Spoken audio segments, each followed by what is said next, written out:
নমস্কার, আমুদরিয়া নিউজে আপনাদের স্বাগত। আজকে আমাদের স্টুডিওতে আমরা আমাদের মধ্যে পেয়ে গেছি কবি অমিত কুমার দে। নমস্কার, আপনাকে স্বাগত। অমিত কুমার দে একটি স্কুলের প্রধান শিক্ষক এবং তিনি তার স্কুলটাকে এত সুন্দর করে সাজিয়ে তুলেছেন ছবির মতো, এবং তার চাইতেও অনেক বেশি তার কবিতা সুন্দর। এবং এই চন্ডাল বুকসের প্রেম সিরিজে তার একটি বই প্রকাশ পেয়েছে, কিন্তু সেটা জনসমক্ষে এখনো আসেনি, আসবে এই বইমেলায়।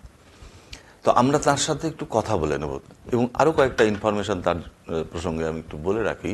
তিনি একটা প্ল্যাটফর্ম আছেন, সেই প্ল্যাটফর্মের নাম হচ্ছে চিকরাশি সহজ উঠোন, এবং সোশ্যাল মিডিয়াও একটি প্ল্যাটফর্ম আছে। তো আমরা সরাসরি অমিতবাবুর কাছে চলে যাব। অমিতবাবু, আপনাকে স্বাগত। প্রথমত এই উত্তরবঙ্গ বইমেলায় আপনার নতুন কবিতার বই প্রকাশ পাচ্ছে প্রেম সিরিজ নিয়ে, প্রেমের কবিতা। তার থেকে দুটো কবিতা আগে আমরা শুনি, তারপরে কথা বলবো। বেশ, প্রথম কবিতাটি পড়ি। ক্যানভাস জুড়ে কাঞ্চনজঙ্ঘা জেগে উঠলে আমি শুধু তোমার জন্য ভোরের বন্দিশ গাই।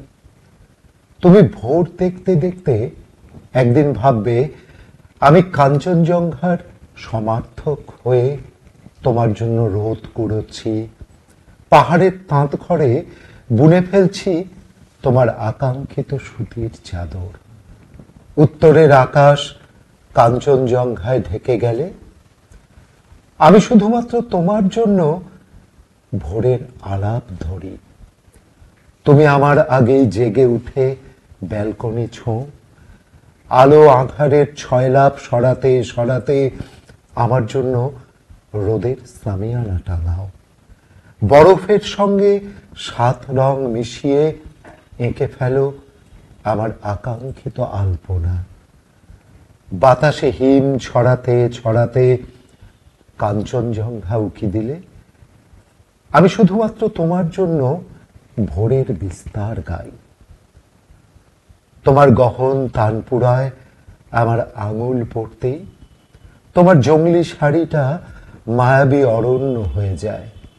আমি বুনো বাইসন হয়ে ছুটতে থাকি তোমার সব কিছুকে তছনছ করবার জন্য। ভোরকে টেনে নিয়ে যাই একটা সত্যি দিনের দিকে। অসাধারণ, অসাধারণ। এই যে আমি একদম শেষ পংক্তির, এই কবিতার শেষ পংক্তির একটা শব্দ আছে তছনছ। তো আমরা আর একটা কবিতাও শুনবো, তার আগে একটা ছোট্ট প্রশ্ন অমিতবাবুকে। সেটা এই যে তছনছ হচ্ছে চারদিকে, আমাদের পৃথিবীর চারদিকে একটা তছনছ অবস্থা, চারদিকের মারামারি, হানাহানি, রক্তারক্তি, এর মধ্যে প্রেমের অবস্থানটা কোথায়?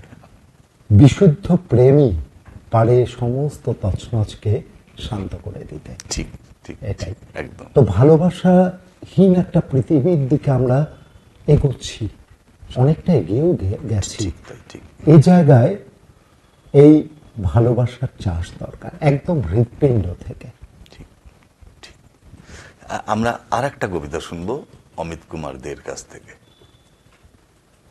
তুমি তখন পাহাড় ছুঁয়েছিলে, তুমি তখন আস্ত একটা ঝোড়া। হয়তো তুমি ভীষণ কাছেই আছো, কিংবা গহীন মেঘ চাদরে মোড়া। তুমি তখন ঘুম বালিশের পাশে লিখছিলে এক পাহাড় ঘেরা আমায়। তোমার একটা ছোট্ট মেঘের টিপ কেমন করে আটকালো এই জামায়। আমার জামা সেটাও বুঝি মেঘই, আমি নিজেও মেঘ হয়ে যাই ক্রমে। যখন তুমি পাইন চূড়া ভাবো, আমি তখন তোমার ঘন উমে।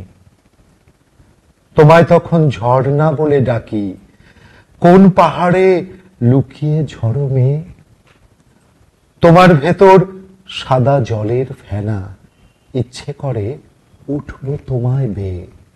বাইতে বাইতে নিজেই পাহাড় হলাম, জানলা খুলে রুমাল ওড়াও তুমি। তোমার জন্য স্কোয়াশ ফুলের মধু সাজিয়ে দিল আমার শস্যভূমি। আমার একটা রাই বাগানের পাশে তোমার নামে মেঘের প্রাসাদ গড়ি, সেই বাড়িটার নাম লিখে দেয় হাওয়া, পাইন পাতায় স্পষ্ট রাজেশ্বরী। আসলে আমার একটা সিরিজ রয়েছে রাজেশ্বরী, সেটা আচ্ছা। পুরোটাই প্রেমের কবিতা। মানে শতাধিক মানে বোধহয় আমার এর আগে একটি গ্রন্থ বেরিয়েছে রাজেশ্বরীকে নিয়ে, সেখানে 100টি রাজেশ্বরী রয়েছে বাহ। এবং আমার পাঠকেরা রাজেশ্বরীকে ভালোবাসে। বাঁচতেই হবে এই এত সুন্দর শব্দ চয়ন এবং তার ভেতরে যে ভাবনা অসাধারণ, অনন্য। এবার একটা খুব স্ট্রেট কাট কথা, প্রেমের ডেফিনেশন কি আপনার কাছে? প্রেমের কি কোনো সংজ্ঞা হয়? সেটা তো একটা অনুভূতি, যত গাঢ় হবে যাকে ভালোবাসা হচ্ছে সে বুঝবে। যেমন আমার প্রেম কখনো পাহাড়ের সঙ্গে, কখনো বাগিচার সঙ্গে, কখনো অরণ্যের সঙ্গে। আমার মনে হয় আমি ওদের যখন ভালোবাসি, এবং নারীর সঙ্গেও, কোনো নারীর সঙ্গেও যাকে ভালোবাসি সে আরো সুন্দর হয়। এটাই আমার ডেফিনেশন। তাই তো, একদমই তো তাই। প্রেম তো আসলে সবকিছুকেই, একটা পাথরকেও সুন্দর করে তোলে। হ্যাঁ, চুনি উঠলো রাঙা হয়ে। একদম। আমাদের আমাদের আমাদের বাংলা সাহিত্যেই এমন এমন অনেক পংক্তি আছে কবিতায়, প্রচুর প্রচুর প্রচুর। আচ্ছা, এইবার আমি আপনার একটা কবিতা খুব খুশি হব এই সুন্দর কণ্ঠে এবং অনুভবে যদি আমার কবিতা থাকে। কবি অমিত কুমার দের পদ্মবাড়ি। তোমার জন্য রাজেশ্বরী, এটা রাজেশ্বরী থেকে। আচ্ছা আচ্ছা। তোমার জন্য রাজেশ্বরী শালুক পাতায় পিদিম জলে, চাঁদ কপালি আকাশ তখন বানান করে তোমায় বলে। ধান কুয়াশার হেমন্ত গান তোমার দিকে পড়ছে ঝুঁকে, তোমার জন্য রাজেশ্বরী চাঁদ মরে যায় কপাল ঠুকে। তোমার যেসব গরুর গাড়ি হারিয়ে গেছে সে কোন হাটে, সন্ধে ছুঁয়ে ফিরবে তারা আবার তোমার রাজ্য পাটে। কাঠ ও বাঁশের সেই গাড়িতে বোঝাই ভালোবাসার আঁটি, এ ধান খেতে আমি পুঁতে আমি দেখো কেমন কাটি। শিশির ভেজা মাটির গন্ধ সেও কি তোমার গায়ের মতো, তোমার গায়ের শাপলা দিঘি আমি তোমার পদ্ম হত। তোমার শালুক তোমার পদ্ম সেসব আমার জমিনদারি, দেখো কেমন চাঁদ সীমানায় বানাই আমার পদ্ম বাড়ি। অসাধারণ। আমরা আরেকটু কথা বলি, এই যে আপনার কবিতার রিসাইটেশন করা, এইটা আপনার কাছে কেমন অনুভব, মানে আপনি কেমন অনুভূতির নতুন করে খুঁজে পাই? যদি কেউ ভালো পড়েন, অনেকেই ভালো পড়ে, সে তো আমার লেখার উপর তার অনুভবটা মিশিয়ে দেয়। সে একভাবে কবির কবিতা লিখে ফেলবার পরে তার একার থাকে না, সেটা পাঠকেরও হয়ে ওঠে। একদমই তাই। তো বাচিক শিল্পী যখন সেটা পড়েন, কখনো কখনো আমার কবিতাই আমার কাছে আবার নতুন করে ধরা দেয়। ঠিক তাই, একদমই তাই।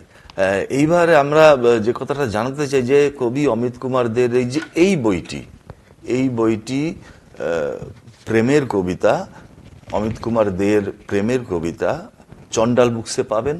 1 নাম্বার, প্রথমত শিলিগুড়ির চার্চ রোডের চন্ডাল বুকসে, আবার বইমেলার চন্ডালের স্টলেও পাবেন, অনলাইনে ফ্লিপকার্টেও পাবেন, শিগগিরই পাওয়া যাবে ফ্লিপকার্টে।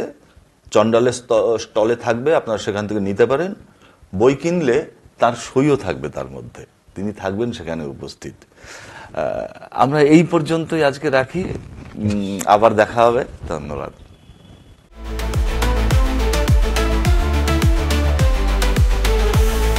Amudoria News, Voice of the Marginal.